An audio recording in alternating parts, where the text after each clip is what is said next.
Kinshasa, capitale de la République démocratique du Congo. Canal Kin Télévision a proposé bino troisième numéro. Il y a magazine Canal Presse, mag d'analyse Negeboye Biango. Il y a actualité Nalingala Courant à la République démocratique du Congo. Tozane Sengo, toute l'équipe informée en place, patronnée par Serge Makoso, Koupar Bola, Rodi Louadio, Guy Poutou, Soulemboyo, Yves Luala, Zawana, P. Laurent Fabrice Navé Ambatana secrétariat, P. Pati Ntimbu, Bazawana Pona proposé le numéro, il y a Mokolo Nalelo en forme et en place. Breaking news au Covid-19, situation épidémiologique qui a 21 septembre, vous avez 10 523 cas, 271 décès, 10 011 personnes guéries. Sud Kivu, tout le monde peut s'information de la présidence de la République. Il semble que Amer et à Sud Kivu, Bakanga, Bakachona, Bangote, bien que le président de la République a ordonné la fermeture de Bakachona sur Amer parce que journaliste Moko, comme on a Priska Bukaraba, il y a radio Iriba FM à Kangamaki, Nakachomoko et Amer, na Sud Kivu, nous dénonçons justement, et peut-être aux Senga, la service, il y a présidence, la service à présidence, Mamika Kolande la Pélicambouana pour que applicabilité et ça le mal à la mesure où Mokonzamboka.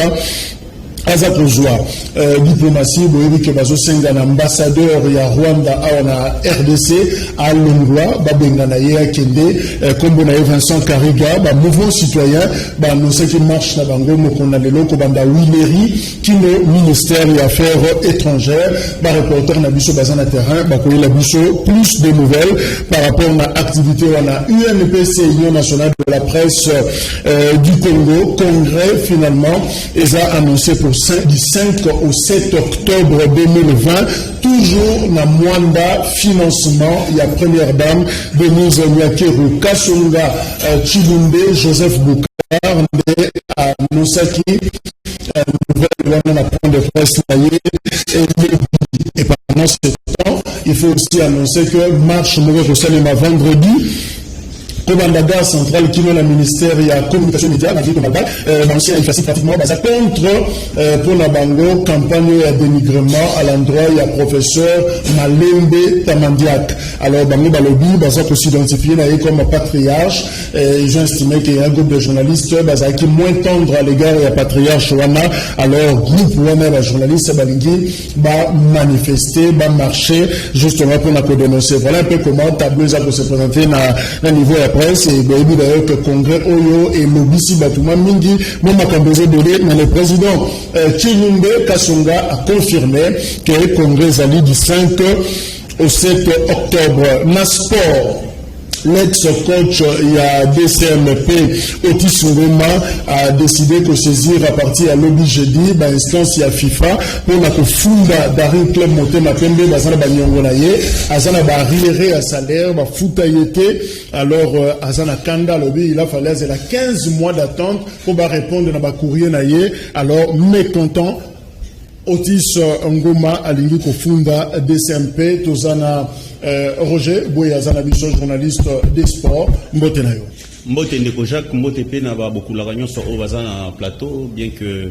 lelo oyaminga na o etali lisanga ndembo oyo tokolinga to lobela mingi ya Dari Club Motema Pembe pendant quelques minutes le plus de problème émission sport qu'est-ce qui se passe finalement problème ya Otis Ngoma ezana DCMP na régime ya kala ya ba Mos Mbayo ba Jantini Ngobila ba Hassan ba oyo wapi bango ba signala contrat oui afundi DCMP mais na minute o likamozo le kawana Otis Ngoma yepe azana biloko ebele ayeba na respecter te na kati oui certes Dari Club Motema Pembe pape ça est de 82 millions de dollars oyo abi sengeli afunda DCMP na FIFA kasi na batu o nyonso oyo ba esengeli ba na kopesa eza d'abord régime o ba na kosala parce que les longs neza voilà o ezo tamola awa ils veulent clouer Vidier Chimanga c'est ça la vérité biso to landela makambo sport ba lingande elongia Vidier Chimanga na Daring ba se plala monter parce que a verrouiller ba genyo so ndenge ezalaki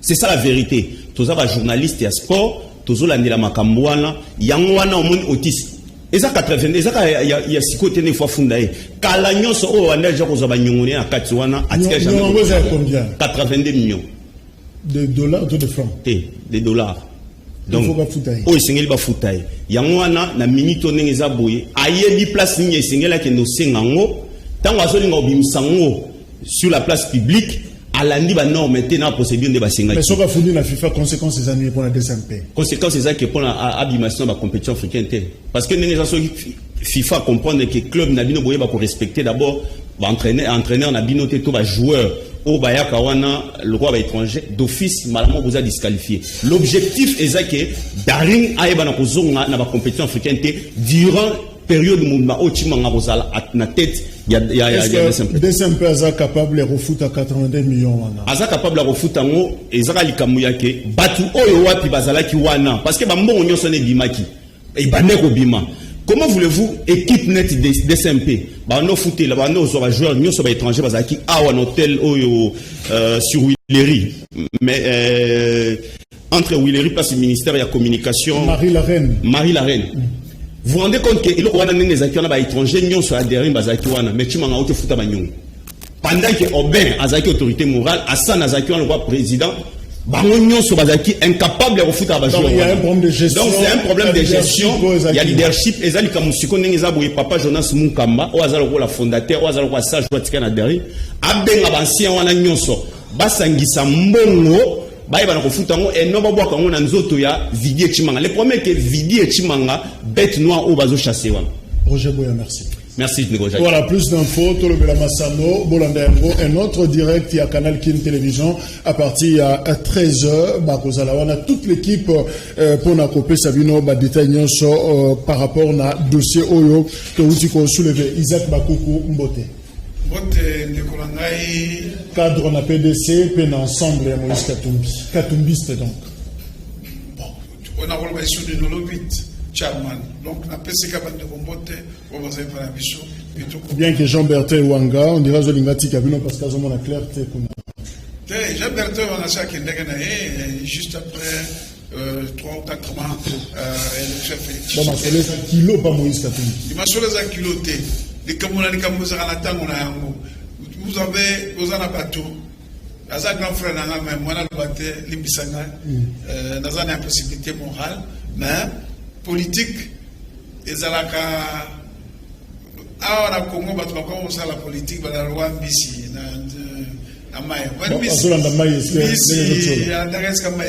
merci. Jean-Paul Kazamba, il y a FCC Mbotende Kochak. Et c'est Mbokuzo, Lisusu, Naposo Oyo, Sangwa Kamunga, Zanabiso Longo, Moko, il y a UNC, il y a Vital Kamere, politologue, d'information, Zapenabiso pour la première fois d'ailleurs, la Canal Presse Mbote. Mbote, c'est le voilà, le président, il y a Congo en avant, Mbote Nayo Meda.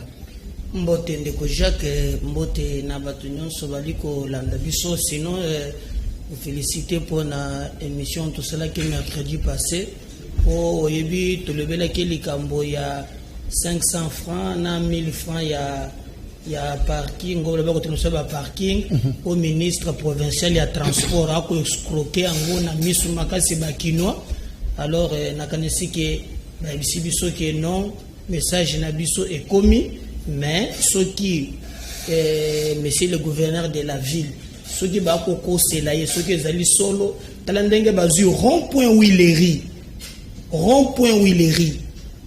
Brakongo, Yowana au village Brakongo. Bakomi kotonga en plein dans les awana, place wana maï, sombo les bêtis et des bordazes déjà bien, bakirete.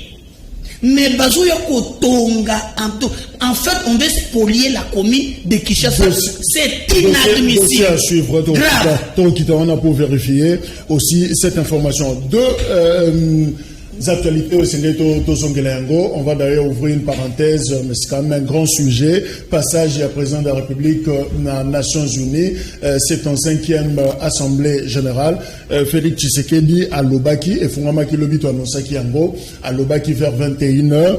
Et parmi les messages d'ailleurs, le président de la République s'est focalisé sur la crise à l'Est, à la détermination et de redonner le plus tôt possible le sourire aux populations de l'Est. Ainsi que la communauté internationale va sanctionner par réseau bien identifié qui soutiennent les groupes armés dans l'Est de la République, donc éradiquer les sources d'appui. Alors, Isaac Bakoukou, est-ce que c'est possible d'obtenir éradication, il y a des sources d'appui sur les groupes armés à l'Est? Non, je pense que le président de la République a Kende qui m'a la possibilité. Quelles sont les sources? Les pays sont identifiés. Nous sommes emmerdés depuis entrée à Afdel. Et Boebi Batunini Bazaki na source ya Afdel. C'est le Rwanda, l'Ouganda et le Burundi. Il faut citer nommément les lots Nandenge Oyo Makambeza Kokende. Depuis Afdel et Kota, 18 ans, il y a Joseph Kabila, Est et Mboka, et Fanda jamais Kimia. Et les lots n'a pas soutenir, n'a pas mibenga, docteur Denis Mukwege. N'a pas soutenir que, et l'eau n'a pas senga, passe à la tribunal pénal international pour le Congo. Tout ça distrait. Génocide des Osalema, depuis 1997, Emma Bonino, qui représentait les Nations Unies, maman c'est l'Italienne, avait dit ça. Et ça, ma source, les pays sont identifiés et les représentants à Rwanda, l'ambassadeur, très négationniste. Alors, quelles sont les sources? Vincent Kariga. Problème est ça, les lots. Communauté internationale, à la juste à l'égard du Congo. Depuis 1997, la multinationale na Bango, va utiliser par 3 pays voisins pour l'exploitation illégale. Il y a minerai Nabiso. Vous ne pouvez pas me dire santé financière il y a Rwanda. Merci. Aujourd'hui, ceux qui communauté internationale juste dans le Congo, ONU, troupes comme ils ont envoyé en Yougoslavie, les Français comme ils sont l'opération Barkhane na Mali, et nous le Congo, c'est là comme nous sommes acteurs. Tout ça, la guerre dans 3 pays. Merci, beaucoup plus de constitution dans ma réponse. Jean-Paul Kazamba, est-ce qu'il est possible, qu'est-ce qui manque finalement pour citer nommément toutes ces sources d'appui dans les groupes armés, par exemple, Isaac Alobi, Rwanda, Ouganda, Burundi, livre blanc et Salema, sous Cheikh Kitungue et les autres, mais au niveau international, qu'est-ce qui nous manque courage pour tout la vérité? Ndeko Jacques, merci. La parole au Pessingaï. Au moins, Mboka na biso ndenge tozabo etawa. Na tango babenga ki yango Zaïre, Rwanda zalaki, Uganda zalaki, Burundi zalaki. Pe tozaki na kita richesse zalaki. Mais tu aurais makambo na te. Webi ke Mboka na biso zalaki na armée à makash tozaki nango. Oyo bando kenda tat na Tchad ko s'imposer, ezo ke nangola, ezo ko s'imposer. Mais de comment il nangonga moko Mobutu a négligé qui armée à salir à garde républicaine ou à Benagui DSP, ou à forte combattante, c'est là qu'il ne faut pas garder Mboka, comment négliger. Tant que Mosé a eu au pouvoir, tout Kabila a eu au côté, tout ça qui est dans Mboka, tout ça qui n'a ni char de combat, ni avion de chasse, donc on n'avait rien. Alors que tout ça qui n'a rien Moko dissuasif. Natanga qui livre Moko Ndeko il y a 4-5 jours, il y a essai sur la philosophie politique d'Henri Bergson. Alors que Mboka est en Quito, est en richesse. Ceux qui sont en armée, ils sont en ndako moko, net sont en salle, aussi appareil kili, mais au kangi ndako te. La sécurité. Ndenge tout ça, vous avez des pays riches, entourés des pays pauvres. On a des pays pauvres, s'il te plaît. Mais ceux qui ont kangi ba frontière na binote, pas qu'on compte dans ma cache. Et ça pays pauvres, richesse, exact. Ceux qui ont kangi te, pas qu'on compte dans ma cache. Et ça, pas ça na Congo te, pas ça pourquoi dans Angola, pas ça la ngote.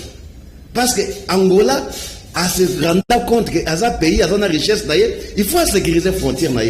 Ndeko Jacques Nabanza, chef de l'État, c'est bien beau, mais ça tombe dans les oreilles du sourd.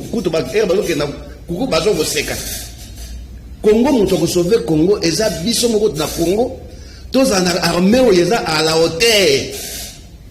Il y a un qui t'a donné un mboka, oh boy. Mais ce que l'homme Rwanda, Ouganda, parce que même Batouana, tout ça dans le monde, les monde d'intérêt. Dans quelques années, comme la guerre, il y a maille. Donc ce qu'on pèse bato maïté ba ko boto ngolo makasi. Pourquoi pas boto la té il faut en armée ya makasi. Problème ezali na ko senga ndeko Félix Tshisekedi Kabila kuta ki mboko armée ezalaki te. Mais na monya soma avion de chasse monya soma armée zo buna na est des armées o ndeko Kabila tikaki. Na ko senga na Félix a continuer na lancer wana ya ko tombo l'armée na biso. Soka soko zelaka ke pour attendre ndeko alobi abike bati na biso oni au MONUSCO ya wesali combien d'années. Merci Jean. Est-ce que makamone si merci. Parce que kaka bango nde bazoti na MONUSCO bango pe kaka nde parce qu'ils vivent de ça. Merci to pesa ndeko Msumaloba alors ndeko Sangwa politologue. Finalement, est-ce que le président de la République s'est trompé des tribunes? Est-ce qu'il s'est trompé dans le diagnostic? A posé le diagnostic Macbé au niveau international? Ou il s'est trompé peut-être des tribunes? Macambona, ça ne vaut pas la peine. Il y a le baron des Nations Unies. Les bandés comme Soubazo Kanisa.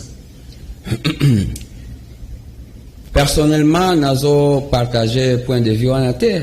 Parce que dans le banc même, dans l'émission, dans la chaîne, chef au Congo actuellement, dans la République démocratique du Congo, ce sont des questions essentiellement internationales.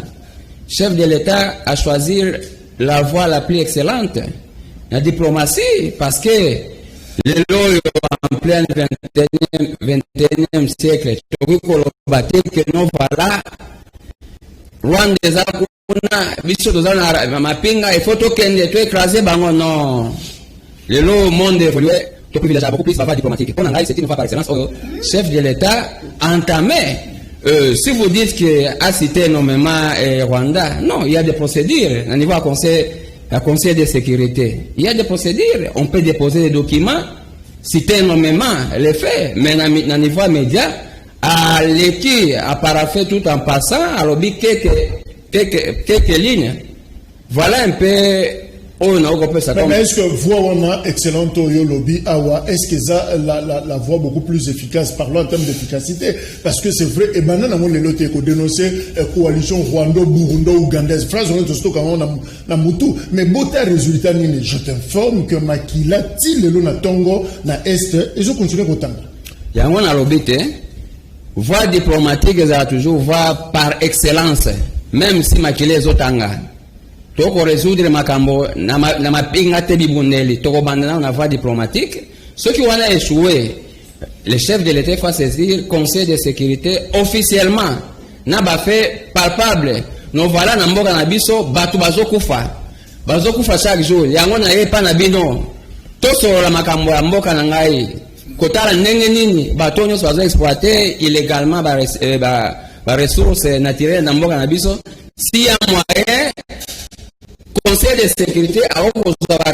résolution d'ailleurs pour réfléchir votre mémoire. Ce que bien dans le passé, conflit sur la solution des années 60, c'est toujours par le Conseil de sécurité à travers des résolutions pour pouvoir constituer l'histoire à Mboka. 22 morts, le sous 43 morts, 52, qui ont des caca et ils ont évolué en attendant la voie excellence. Médard Kankolongo, président de la République, à promettre dans un court délai, façon qui s'assurer en Est. Est-ce que ça promesse moko faisable? Écoutez, Jacques, je crois que matière et sécurité ya mboka opposition ezalakate majorité ezalakate parce que ceux qui balingi baboma bakoboma opposition baboma kande ba congolais. Et je pense que ce sont des questions oyo bakonzi ya mboka ba meka quand même ko tirer beaucoup d'attention. Yebi tourner mboka batailleur trop de mesures ezwami. Mais les autres ont ma pété. Donc, je pense qu'à un certain niveau, nous pensons quand même que non, nous voulons voir la faisabilité. Il y a des mesures au bazozo. D'après cet exemple, par exemple, la voie diplomatique. Diplomatie. Puis à la makasi. Faut armer à la makasi. Ce qui va y être que vous avez armé à makasi. Au moins, quand vous avez dit que vous êtes faible. Je sais, Garega. Ambassadeur. Amérique les États-Unis. Et le laisser Amérique dans 6 heures. Même la diplomatie, ce qu'on appelle diplomatie à rétrocédité. Bêti dans 6 heures, bêti dans 7 heures, tu négocies dans 8 heures. Mais si on est un pays où tout le temps on a genoux en train de négocier, nous ne sommes pas une nation ou bien État. Je le rappelle. Regardez ce que c'est à Brazzaville. bazui basi na biso ba beta bango ba déshabiller bango ala pe onani après on a négocié ba ndiko la libanda na 24 heures bazo libanda na 24 heures. C'est pour te montrer à quel niveau ezo pesa biso pasi nous na moya lelo na niveau na biso ya parti Congo en avant. Nous pensons que blague oyo ya ba Rwandais naba et puis Jacques tokaka toujours oh Rwanda lobby oh nini asali qui nous empêche de nous organiser nous là les Congolais. Rwanda peko azaka na bitumba te ya ba Hutu na banene ba bundaka lelo e ba comprendre que mboka na bango e koki kotongama ba midote ba moyen ba kili mais biso nous avons des politiciens. J'ai par exemple de konanga kazamba ya FCC ce qui est le armée de gens yango rapidement 10 personnes ba sali bilanga ba sali groupe armé ba zuka ka bango to sala masolo mo sali bilanga général. Moi quoi à Kotumba bandendo na yekuna ba okeni vent groupe même ya Kotumba. Après quelques jours général tout ça et on a armé il y a pas mixage il y a pas brassage au bandaki qu'on va jusqu'aujourd'hui armé l'armée est fragilisée 10 secondes déjà et aussi le service des renseignements c'est un élément très important. Est-ce que tu sais que Baboma Kabato la même par exemple les ADF Babolongo Rwanda bakote na machette bakati bato bamimi bazongi le service de renseignement ezaka prendre la émission oh chaka lobaki umubambe mais il y a des questions même au service d'intelligence. Merci. Qu'est-ce qu'il faut à l'Est? Merci. Je crois que dossier Wana et Tikali est pendant parce que on est en train de réfléchir sur quoi faire, quelle réponse et à peu ça sécuritaire d'ailleurs pour la situation Tozanayango, la Estiambo Canabiso, chef de l'État assis à l'OPI au niveau international, mais il y a aussi la tout ça là au niveau interne débat à suivre. Que faut-il faire pour améliorer gestion et entreprise publique dans la République démocratique du Congo? Tozo soit exemple. Il y a société de transport en commun, Transco, Boyebi Révélation, rapport Oyo ODEP, ONG Oyo, tellement comme dette publique, observatoire à dette publique, sali de graves révélations par rapport à Obango Babengi entre guillemets escroquerie, Mouyibi, Oyo Salima, Nakati, il y a Transco, Abengo d'ailleurs escroquerie d'État, et na rapport Wana, Tangi, 2 anciens ministres, il y a transport, dont José Makila, Batangi, un ancien premier ministre par rapport à la chute de la transport, Matata Pogno, et voilà comment la situation se présente au CPT. Même Kunape et Zako Kotungi Samalo.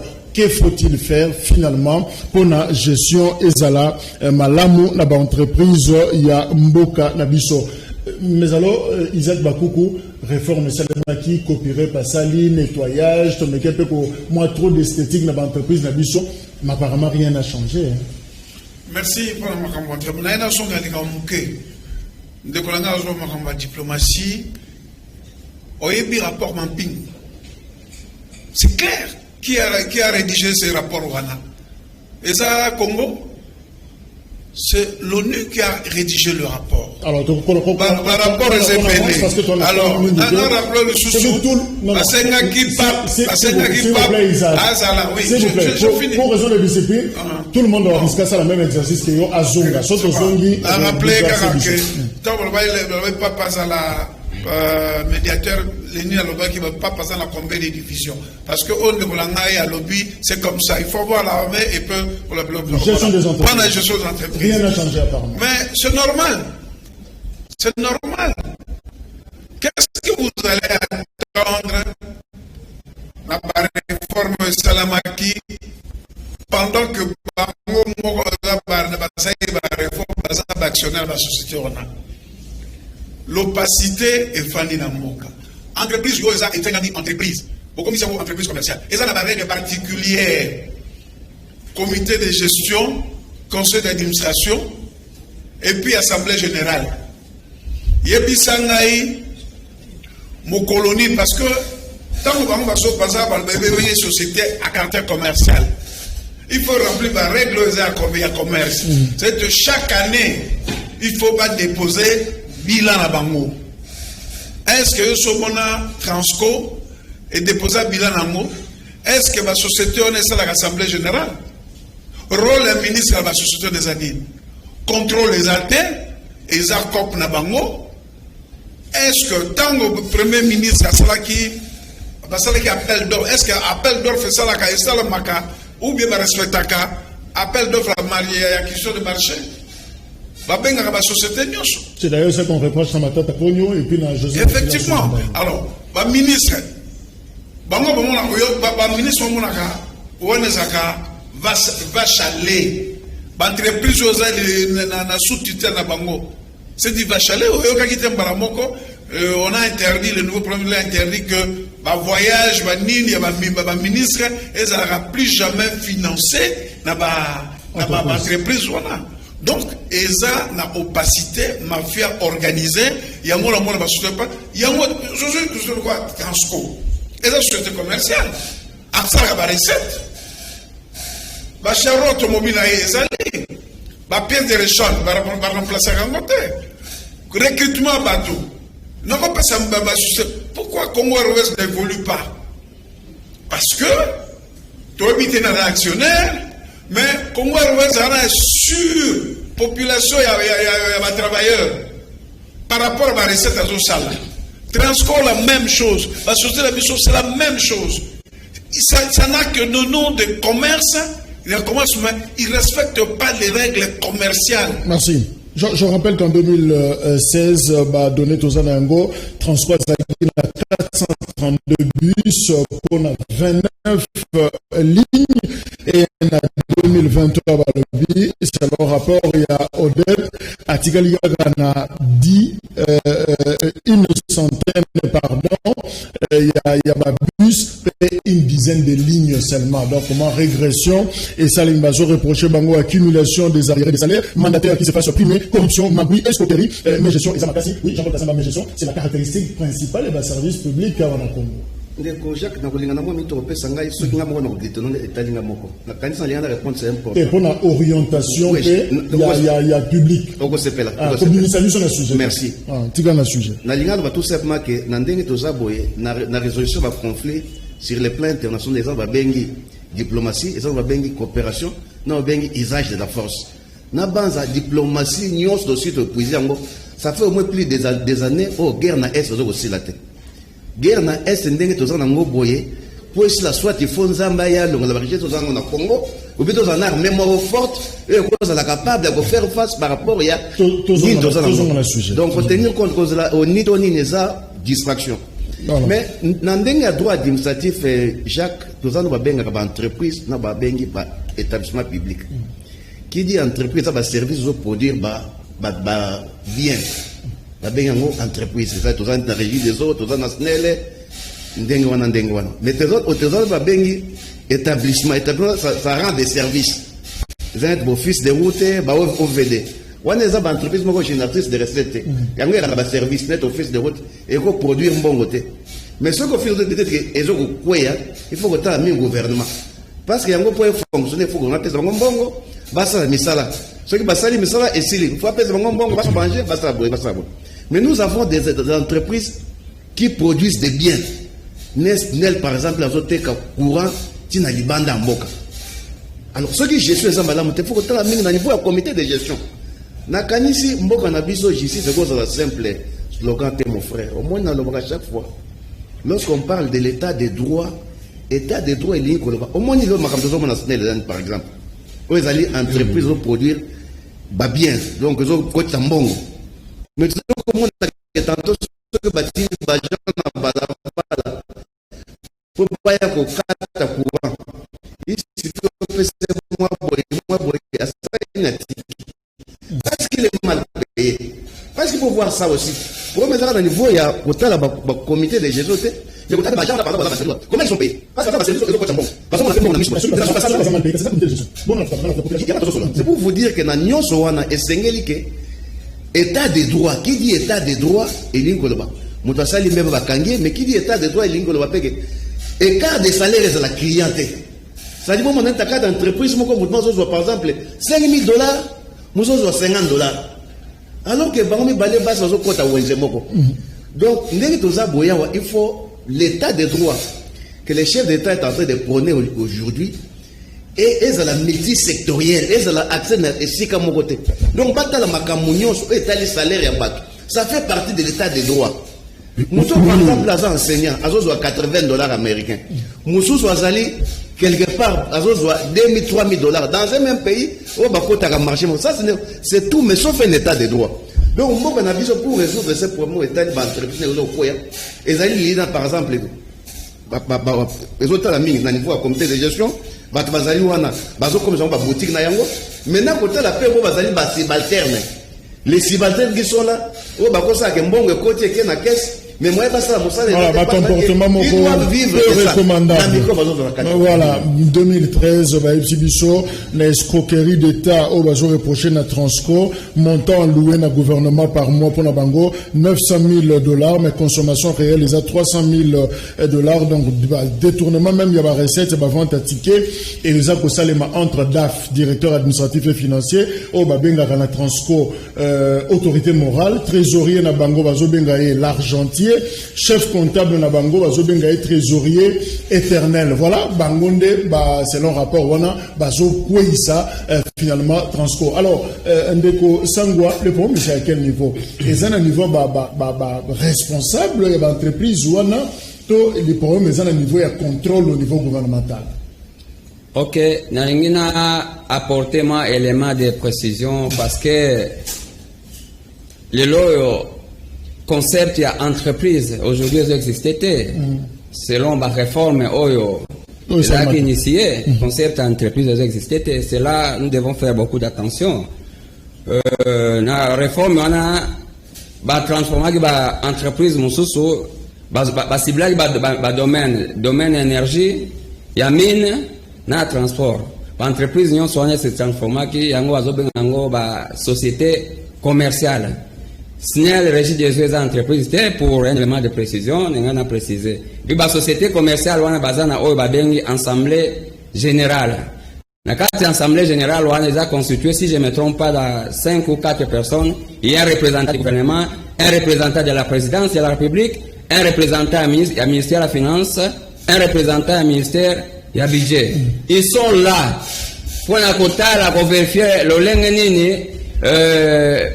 société wana ezo évoluer et de temps à autre bazana responsabilité oyo ba pesi bango pour ba rendre compte pour que le gouvernement ait éclairer sur la chose publique. Quant à ce qui concerne Transco, tout dépend de la statut à Transco, mais je pense que Transco ce qui est la société commerciale, je ne sais pas à quel niveau ministre y a transport à l'époque a la responsabilité.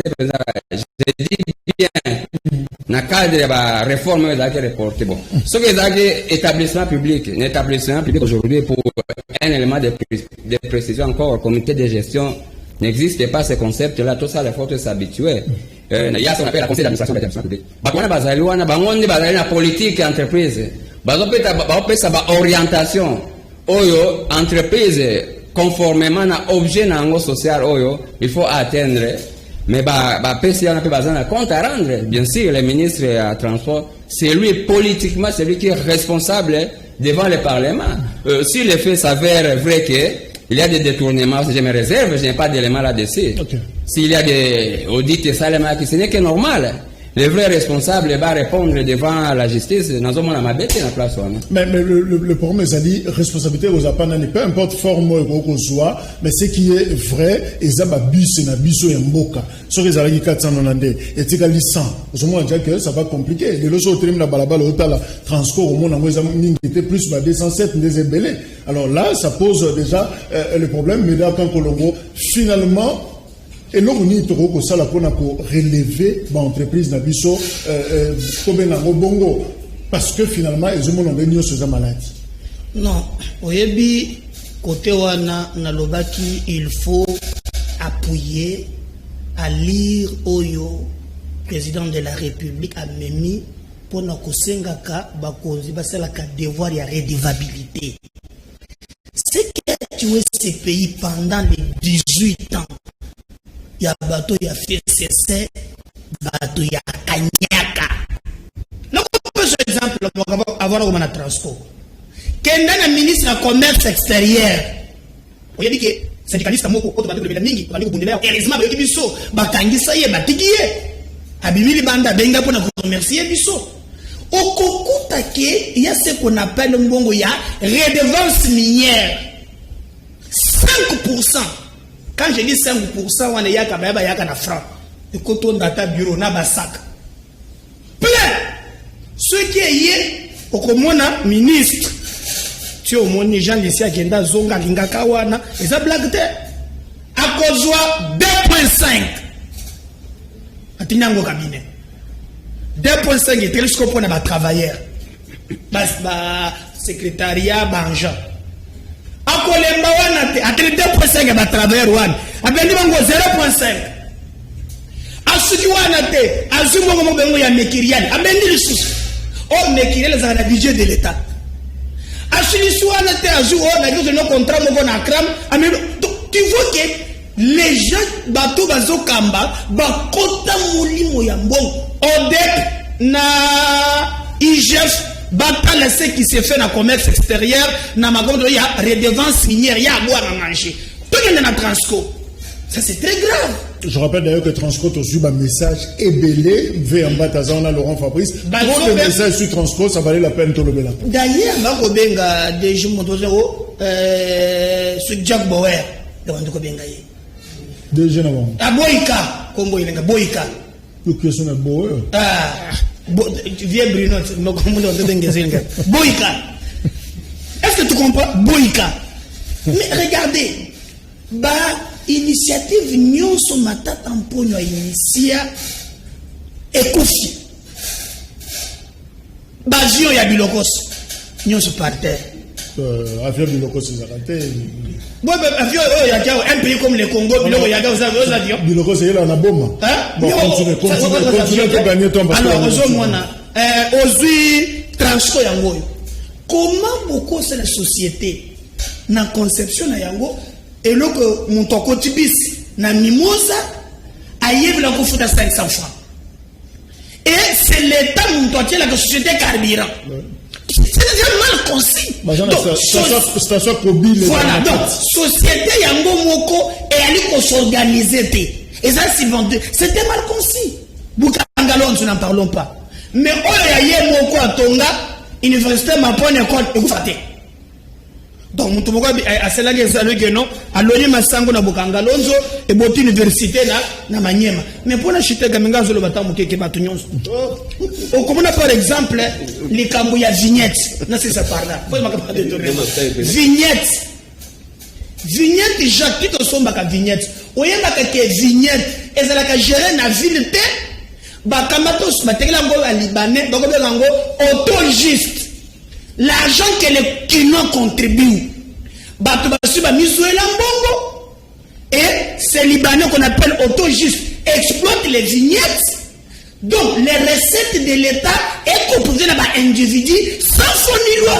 Et ce pays nous appartient tous. Isaac ODEP, Observatoire de dette publique, m'a proposé, il faut audit pratiquement. Est-ce qu'on ne peut pas élargir qu'au Fungola, audit entreprise finalement? Mais parce que salité on dirait que ça part. Audit, tu peux aussi repérer le monde. Combien de fois ça la audit? Audit c'est nécessaire lorsque la recommandation auditeur on a exécuté par cas se saisir nango ou IGF a joué et puis par cas se saisir nango. Ce qu'il faut aujourd'hui pour nos entreprises, l'État a sa kokoka entreprise. L'État a commis ça, surtout l'animateur de l'entreprise,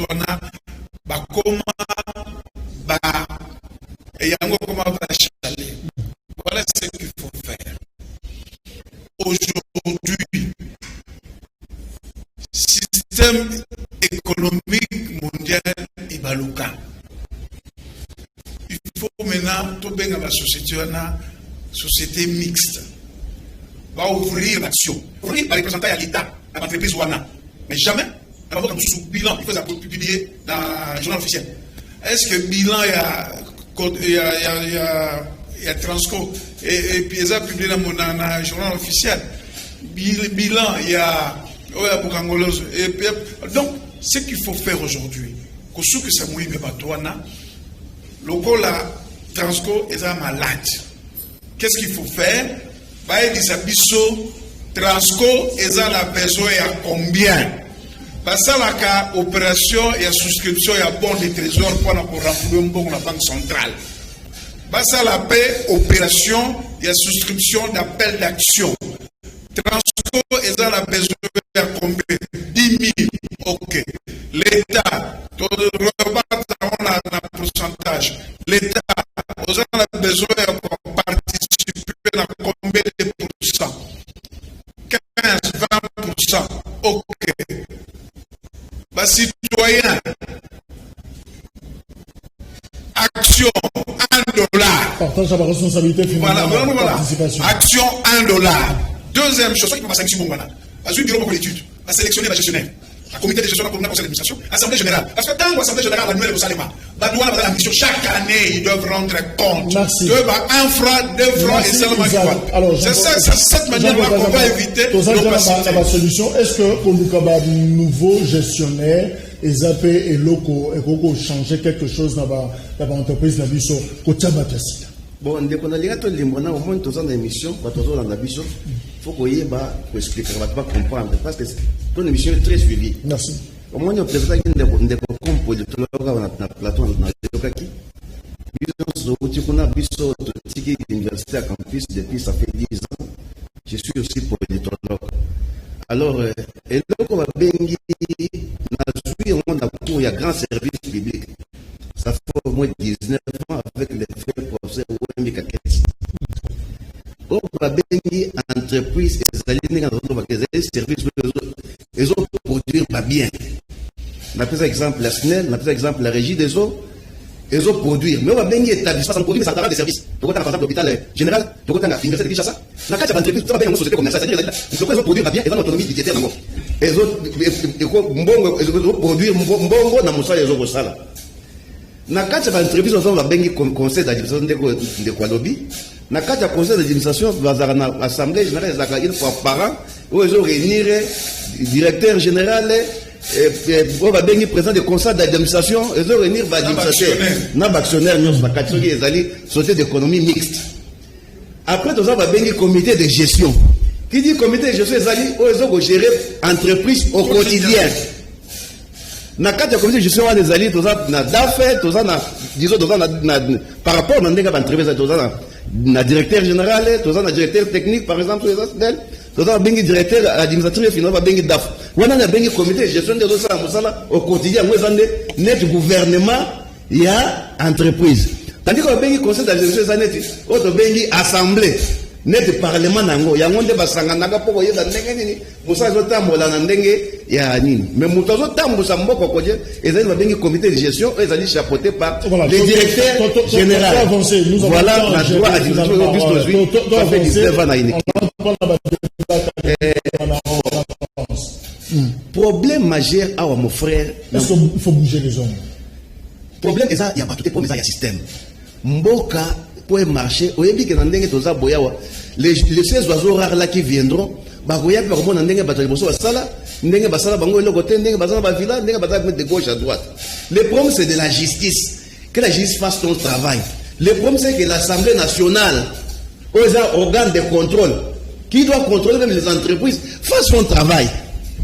Pour changer bato qui sont ces oiseaux rares yo yana biso bakoya yo jakawa national ton la régie des eaux ton SCPT yo kanisi ya kosa malamu soki jisi za kufanda te soki assemblée nationale parce que on va bengi assemblée nationale so de comme na assemblée nationale moko o ba interpeller par exemple le PDG moko aye wana moi dit frère Tamboli un ministre par exemple un ministre des transports azali na droit de regard tout simplement dans l'entreprise mais c'est pas lui qui gère.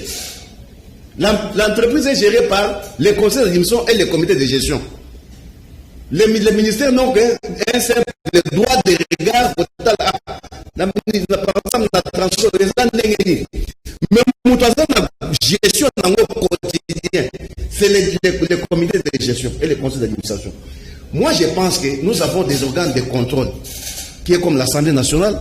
Nous avons la justice. Je rappelle que le ministre Moko Transport a sommé la transport Babis, nous a défait la transport en 2018, $910 na Robank, a salé la campagne électorale. Mais c'est là, c'est. Le Premier ministre Moussoussou a joué la transport 500 bus et Outa Égypte, pas Zoli Bango Société RTP na France pour notre entretien. Mais c'est là le vrai problème. C'est-à-dire que le gouvernement le gouvernement de Zawana, et quand il y a par exemple à la rescousse des entreprises canard boité ndenge baloba. Nesnel par exemple ndenge zo par exemple le gouvernement taille bon snel penda zo ko ba transporter malgré autonomie budgétaire malgré bon zo nango ndenga teka bon zo nango gouvernement ko la rescousse par exemple il y a snel ministère à transport il y a par exemple à la rescousse il y a transport mais au Italie que le changement il y a bangé na bango ou etali ko bongisa na bango eza par exemple parce que gestion interne les autres produits bongo tout un message par exemple 100 bis tout un message bonjour Canal Panabi que Médard na sangwa balobité solution examinée na territoire ya Katanda 2 mois yangoyo batuazo kufa kaka gouverneur Maweja azolobate ezanini. Bonjour Canal Presse, Nazam Olandia Canal Presse, depuis Kalamakambozo, le Canal secrétaire général du ministère Yaïsu, et Zamawa depuis 2018, Tozo Salamé, Tozo Zoa, ni salaire ni prime, secrétaire général, Azoliambon Labiso, s'il vous plaît, Bolo Belabiso, Passi Eleki. Bonjour, Bolo Belabiso, général Kassongo, ba policier na ye ya ba Ujana, na ya Mbata, ba Koma, ba roulage, po ba zonyo, kola ba chauffeur, mingi, pardon, Bolo Belabiso, Hervé, na Mikonga. Je crois dossier ba roulage, yo, Mukoleza, Petoko, fan de l'Engo, mais général Kassongo, finalement, il faut vraiment qu'au là, Malamu tambola makolo que tambola mutuka na Kinshasa ça devient trop embêtant. PC Langa Meda Rambote Azalaka Kaka avec lui Congo Kozwa grande valeur. FCC Bako Sibiso Kala Martin Candidat Menda. Je voudrais vous dire que votre émission, je l'aime bien. Les combats que nous faisons, ce n'est pas dans les individus que nous allons avancer. Là, c'est une réponse à Meda Kankolongo. Balobi, il ne doit pas s'arrêter à s'attaquer aux individus. Voilà. Bisoba agent pensionné anticipé année 2016 na société chez Kamine Kinshasa Katanga tozo senga PDG Oyo Aye asala sur dossier paiement de compte final ya ba pensionné ba futama 25% de compte final Bosconga di pensionné anticipé.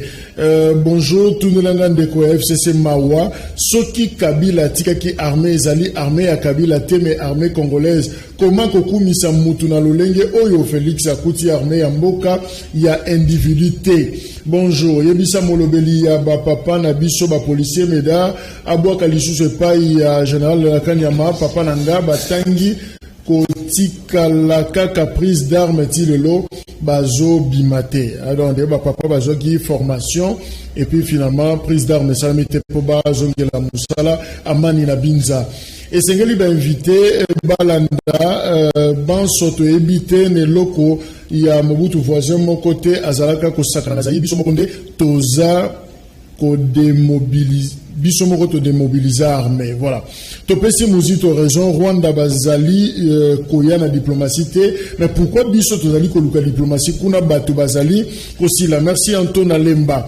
Bonjour, Yebisa Meda, pour na Kosadere, na Congo en avant. Voilà, il faut l'appeler, Napembeni, parce qu'on ne fait pas la promotion de son parti.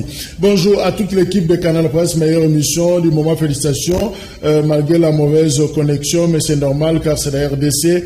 Meda Kankolongo, Songi, Azan mission, Yakobo Malamuka, Bandeko, Bokeba, Azan Puku, Didier Luna, Toebi Bango, Toebi Peba mission, Baza Nango, Frazi, Zita. Voilà, Meda Kankolongo, tu as la mission, Yako Belisa Lamuka. Est-ce que ça a je ne sais pas, Là, la démocratie, c'est la contradiction, et c'est son droit le plus légitime. Je ne sais pas à quel niveau Meda Kankolongo travaille pour avoir un Congo fort. Le plus important, la Mouka fait CCKH total à Congo. Congo de l'équipe Bissognon. N'est pas s'attaquer à un individu. Quand un individu prend $910 000, un individu Dans un pays où les gens veulent moins d'$1 par jour, lui prend 910 000. Ok, par exemple, un individu,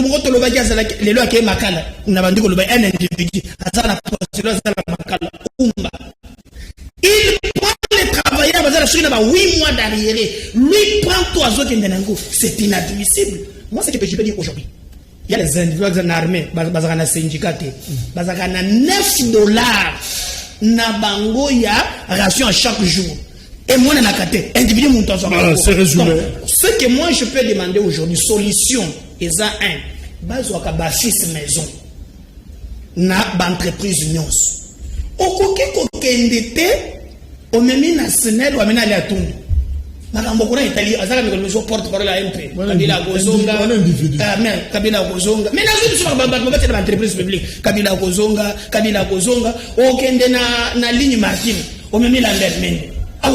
Merci. Or, il y a des gens, Batanga Moussalawana, Bazaba directeur de la société, Merci. Changwa a placé PMO pour clôturer l'émission. Natonde mingi, nalingi na kende na lombango nyonso, d'ailleurs, nalingi na ebisakolo tunangai na droite nangai ke, alobi a sala 19 ans, depuis assiste à la science politique, la précision n'a pas élément moko de précision parce que la science est évolutive. Les réformes sont les législateurs. Parce qu'à l'époque, tu as la Cour suprême de justice, mais les autres, tu as la Cour suprême de justice, tu as la Cour constitutionnelle. À l'époque, tu as la CI, l'autre, tu as la CNT, donc, tous les sportifs à s'adapter. La volonté à la législateur. Donc, aujourd'hui, je pèse mes mots. Le concept entreprise n'existe plus. Donc là, vraiment, quiconque en défi, ça n'existe plus le concept entreprise. C'est la loi, ce sont des textes. Pour parachuter, dans les fois, il y a transport, je pense que, audit est allié. Il y a audit interne, audit externe. Par rapport à nos alliés, mais le problème, ça se trouve au niveau beaucoup plus de la volonté politique. La volonté politique, ceux qui volontairement je pense que merci. Pour la diffusion.